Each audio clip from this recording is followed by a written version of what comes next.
Привет, меня зовут Саша Акимов, и сегодня у меня на обзоре будет компактная камера Sigma DP2X.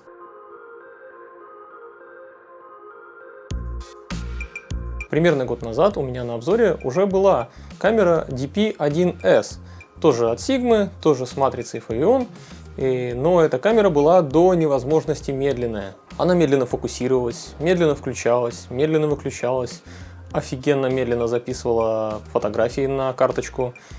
Она делала все супер нерасторопно. И несмотря на это, камера мне очень понравилась, потому что все искупало то, какие охрененные картинки выдавала ее матрица Foveon X3. Эти картинки отличают достаточно необычные, нестандартные цвета и высокая резкость.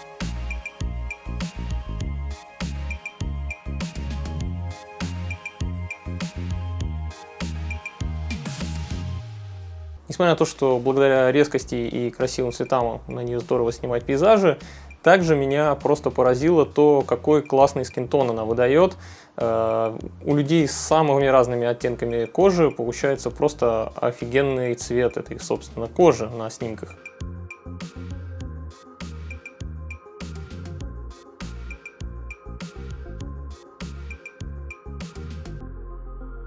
К тому же там был объектив с моим любимым фокусным расстоянием, эквивалентным, конечно же, 28 мм. Единственное, что максимальная светосила была всего лишь f4. Для этой камеры важна все же светосила, хотя я обычно и так всегда на прикрытой диафрагме снимаю. Но вот сейчас так получилось, что мне на обзор дал один мой приятель довольно неплохую, также интересную камеру второго поколения Sigma DP2X. Тут, конечно, фокусная отличается, здесь в эквиваленте 41 мм получается, это не так удобно для меня, но в целом использовать ее тоже было интересно. К тому же у этой камеры значительно увеличилось быстродействие, шустрее стали выполняться любые запросы для этой камеры. Она все еще не очень-то быстрая, но гораздо быстрее, чем предыдущая. Например, включается и выключается она примерно 2 секунды. Записывает фотографию уже не 10-15 секунд, как раньше, а 5 секунд всего лишь на карточку. К тому же ее обучили и серийной съемке, теперь она может делать 3 кадра в секунду. Правда, она делает всего лишь 3 кадра, а потом не то, что ее секунду записывает, а потом она просто ни хрена не делает, секунд 10, наверное, пока они не запишутся. Но что самое приятное, камера стала гораздо быстрее фокусироваться. Фокусировку действительно солидно прокачали. Раньше камера, независимо от условий съемки, минимум гоняла линзы где-то секунду туда-сюда, чтобы сфокусироваться. Ну а Sigma DP2X стала очень хорошо в дневное время фокусироваться, практически мгновенно. Тут, конечно, всего лишь контрастный автофокус, довольно хреновый причем, потому что контрастные автофокусы, как нам показывает Panasonic, бывают классные, но здесь он достаточно медленный, и в темное время суток или в какие-нибудь даже сумерки он практически не работающий, то есть его можно сказать, что и нет. Но я, пожалуй, забегаю вперед, давайте сначала камеру я все-таки поверчу в руках.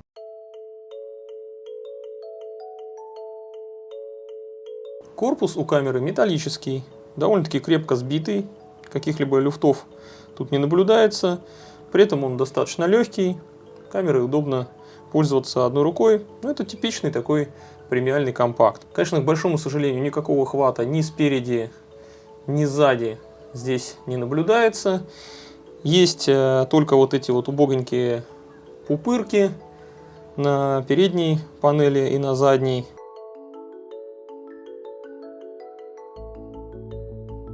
Ну, спереди еще ладно, но сзади еще и мелкие кнопочки разбросаны таким образом, что ты, в принципе, когда камеру удержишь вот так, то можешь нажать вообще на все кнопки сразу одним большим пальцем, вообще сразу на все кнопки.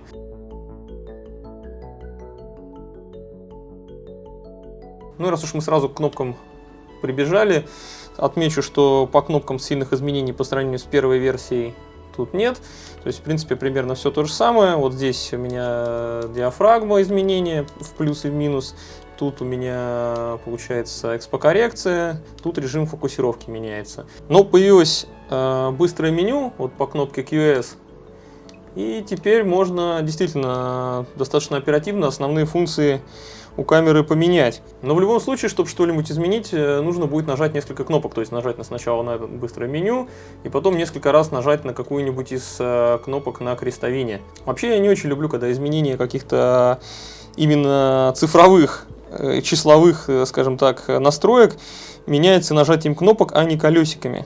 Колесиком-то можно быстро, интуитивно все менять, А вот кнопками нужно там много раз жать вверх, вниз, вперед, назад, там куда-то в бок.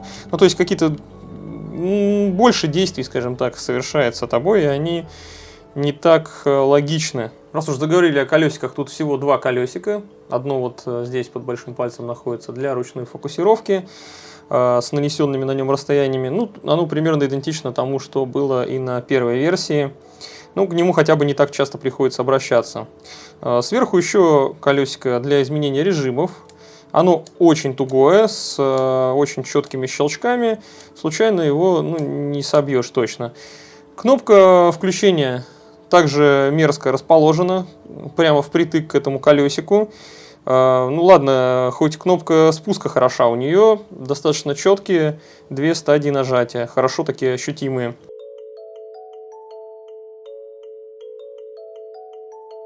Еще сверху на камере есть выдвигаемая рычажком вспышка, достаточно убогонькая. Снизу под крышечкой у нас вставляется карта памяти и аккумулятор. Вот карточка памяти здесь прячется. Вот, собственно, аккумулятор. Аккумулятор такой же мелкий, как и был до этого.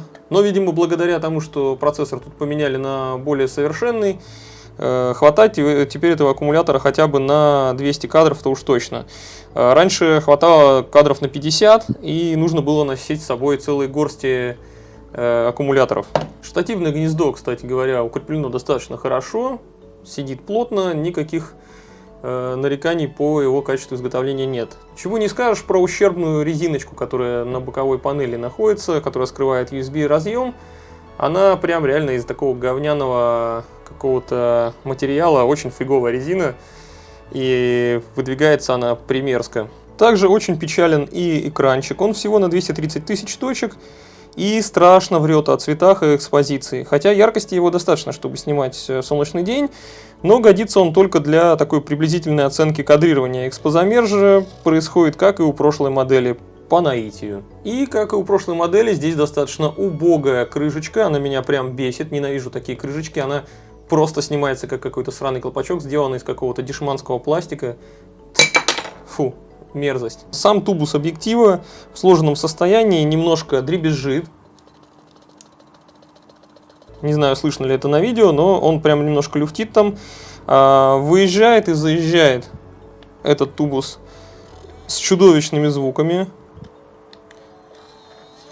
Не знаю, насколько слышно, опять же, но звуки такие, как будто, не знаю, там какие-то два биомеханических робота трахаются. И, что особенно нелепо, в объективе внутри есть шторочки раздвижные, но они находятся прямо внутри.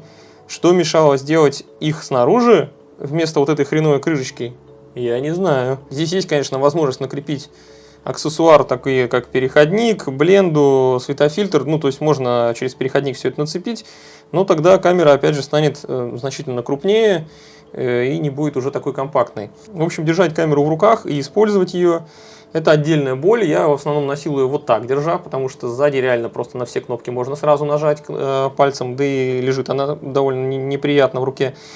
Ну потому что ты, в общем, понимаешь, что можно многое было бы сделать намного лучше, но почему-то инженеры сделали вот это. Объектив тут 24,2 мм f2.8, что в эквиваленте полного кадра равно 41 мм. Фокусируется он с 28 см, что, конечно, не макро, но достаточно близко для этого фокусного. Такое около макро получается довольно приятное, с красивым размытием фона. Объектив тут все так же телецентрическую конструкцию имеет, потому что крайне важно, чтобы свет из объектива на матрицу падал именно под прямым углом. Ну, естественно, картинка, традиционно для камер Sigma, крайне резкая и детализированная.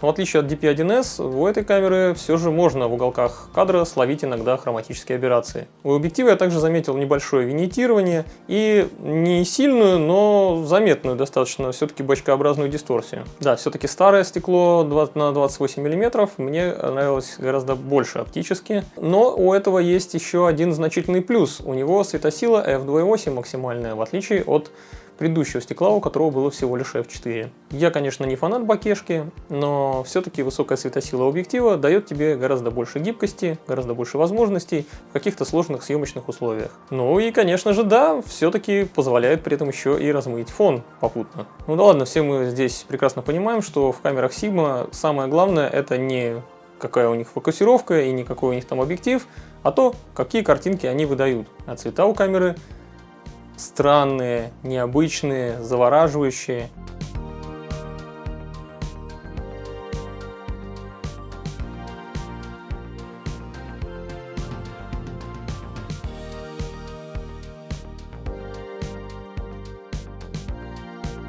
Все благодаря трехслойной матрице Foveon. Я не буду сейчас сильно углубляться и повторяться, потому что более-менее подробно я все это рассказывал в обзоре на DP1S в прошлом году. Но сейчас я все равно вкратце немножко объясню для тех, кто досмотрел до сюда и не понимает вообще, о чем речь. Во всех наших современных камерах изображение формируется, в общем-то, процессором. Но после того, естественно, как свет упал на светочувствительный сенсор. И процессор уже дорабатывает изображение на свой вкус. Без мозаического цветного фильтра, такого как у Байера или как у Fujiko X-Trans, например, матрица, она не имеет информации о цвете, она только имеет информацию о яркости, то есть что-то темнее, что-то светлее. По такому принципу сделаны матрицы у монохромных камер у Leica, например. Они просто убрали цветной фильтр спереди матрицы, и благодаря этому формируется черно-белое изображение, бесцветное. Но все современные камеры, естественно, имеют все-таки какой-либо цветовой фильтр перед матрицей, будь то байеровский с ячейками 2 на 2, будь то X-Trans с ячейкой 6 на 6. В любом случае процессор имеет не полную картину и не имеет не всю информацию о том, какой цвет был зафиксирован этим сенсором. Ну и, собственно, мозги камеры додумывают картинку на свой вкус, как они считают нужным и насколько их, в общем-то, хорошо обучили. Ну и вот эта стадия, она называется на сленге фотографов Color Science. У каждого, потому что производителя фотокамер, есть свои определенные алгоритмы обработки изображения и получения конечной картинки. У кого-то лучше, у кого-то хуже, у кого-то картинка тупит в каких-то определенных обстоятельствах, у кого-то в каких-то сценах все плохо, у каких-то классный скинтон, у каких-то очень фиговый. На мой взгляд, например, у камер с байеровским фильтром наилучший цвет это у Pentax. У них просто невероятные алгоритмы обработки изображения, классные, мне нравятся, я от них получаю удовольствие. На второе место я бы поставил, пожалуй, Canon, потому что скинтона Canon просто чудесные. Пускай все остальное, конечно, не так прекрасно, но оно в целом тоже достаточно хорошо выглядит. Наверное, на третье место я бы все-таки поставил, наверное, Olympus какой-нибудь, потому что картинки с Olympus мне тоже частенько нравятся. Но, в общем-то, несмотря на то, какие алгоритмы у камеры, подобный тип матриц, как я сейчас описываю, плоские с мозаическим фильтром, они имеют ряд определенных недостатков, кучу каких-то таких еще недоработанных немножко вещей. Самый очевидный из них это муар. Сейчас он, конечно, уже практически побежден на всех камерах, но все же частенько бывает, что он и попадается на кадрах, и это бывает не очень хорошо. Матрица же Foveon, она имеет трехуровневую структуру, и каждый уровень этой матрицы, он воспринимает определенный свой цвет. Основано это на том, что у каждого цвета имеется своя определенная длина волны, соответственно, поэтому три основных цвета, красный, синий и зеленый, регистрируются каждый отдельной матрицей на отдельном слое. И выходит так, что каждый пиксель на матрице фактически имеет гораздо более полную информацию о цвете, который на него попал, чем нежели это было бы на плоской какой-то матрице. И по сути изображение, формируемое таким образом, должно быть гораздо более достоверным. Но, конечно же, матрица работает своеобразно, у нее есть свои особенности, и она не выдает картинку такую, какую мы видим своими глазами. На мой взгляд, картинка гораздо красивее у Foveon'ов получается, чем мы видим глазами.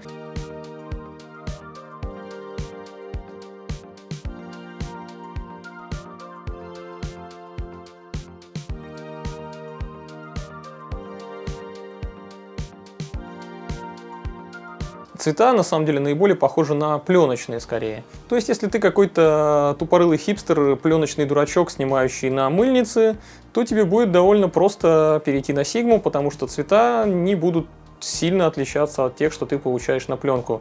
А качество картинки будет очень выгодно отличаться в лучшую сторону.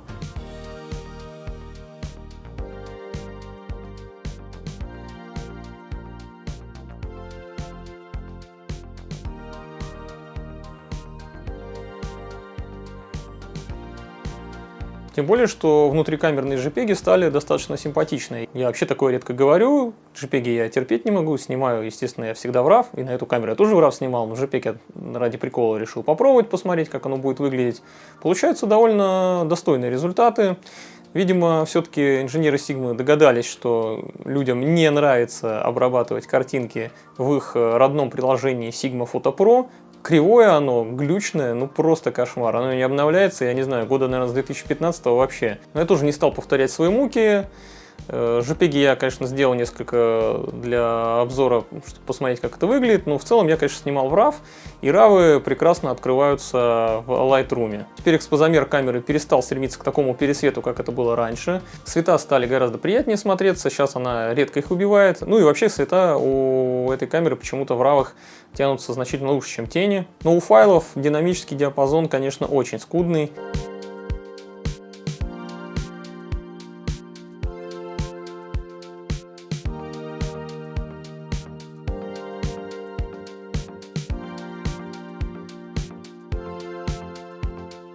Особенно, если ты пытаешься достать какие-то детали из теней, ждет тебя прекрасный, замечательный цветной шум.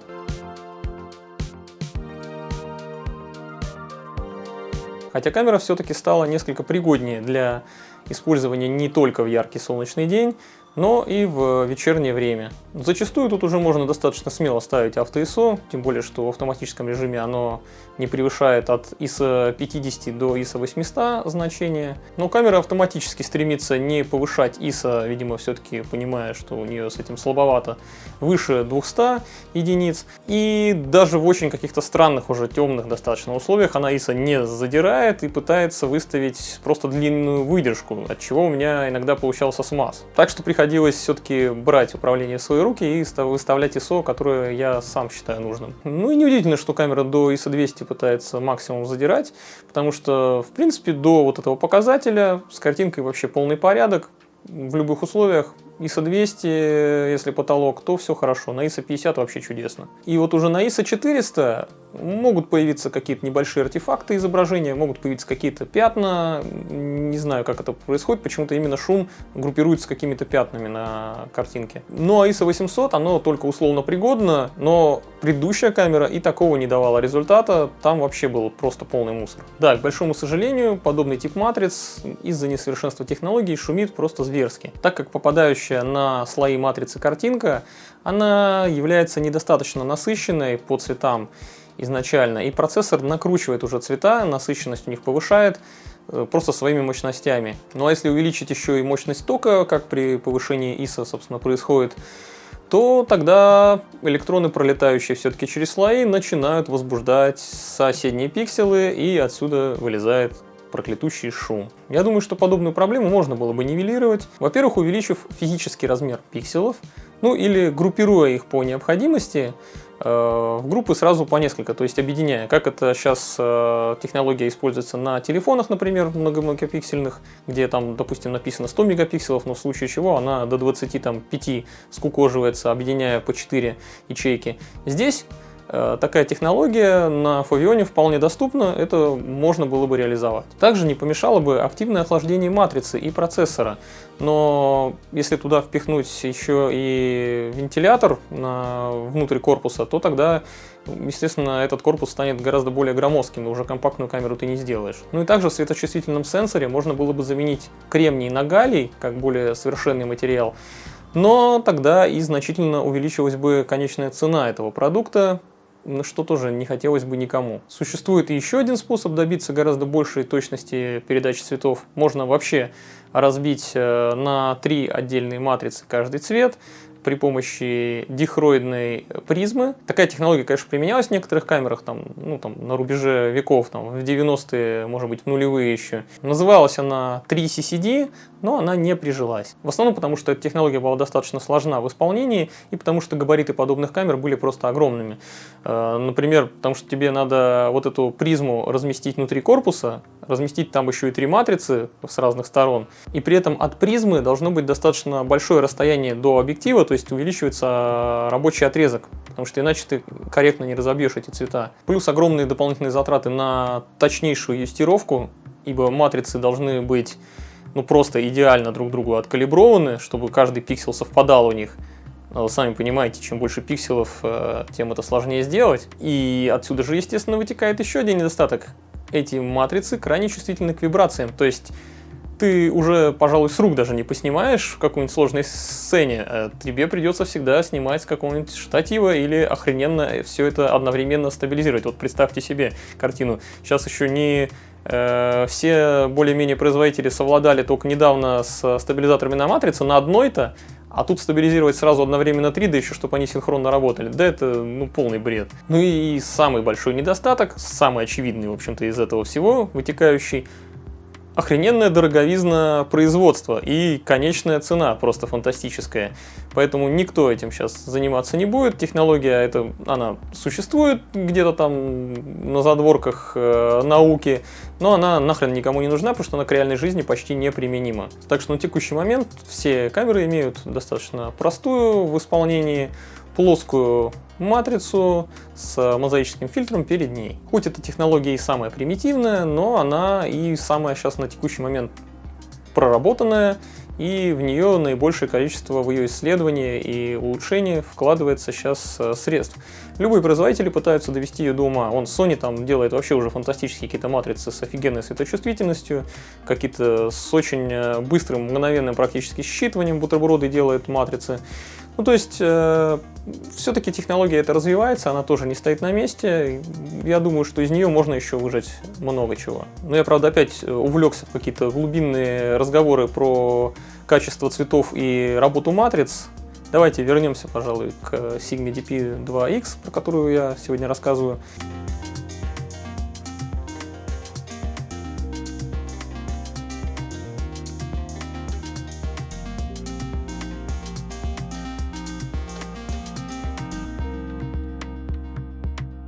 Эта камера шумит не только цветом, не только цветным шумом, но и звуком. Хоботок объектива выдвигается просто с чудовищными какими-то звуками. Он скрипит, свистит, жужжит, но это еще полбеды. У камеры нельзя отключить звуки.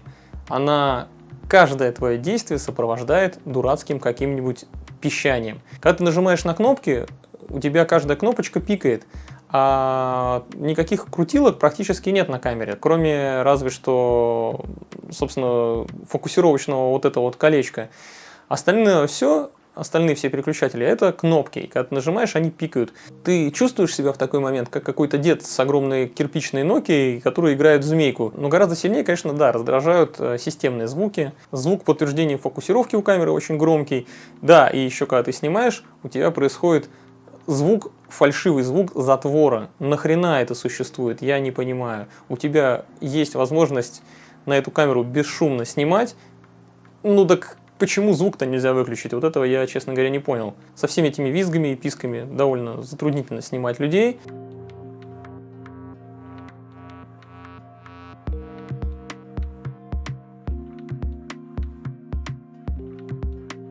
Думаю, из моих вот этих всех причитаний вы поняли, что камеры Sigma — это не подарок. Пользоваться ими — это настоящее мучение на всех этапах, начиная от включения до, собственно, съемки и до вывода этой картинки и ее обработки конечной. Но мне эти камеры нравятся, они меня забавляют. Очень надеюсь, что однажды мне в руки попадут камеры из третьего поколения, серии Merrill, но и уродцев из четвертого поколения серии Quattro я бы тоже повертел в руках и на них поснимал бы с удовольствием. Все-таки в них были достаточно важные улучшения и серьезные подвижки технологические.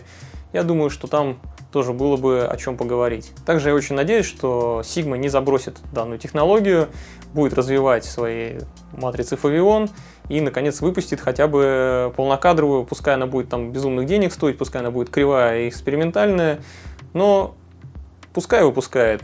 Посмотрим, было бы здорово. Все-таки разнообразие — это гораздо лучше, чем все одно и то же, когда делают. Надеюсь, было интересно. Не забудьте подписаться, ставьте лайки. Ну и до новых встреч. Пока.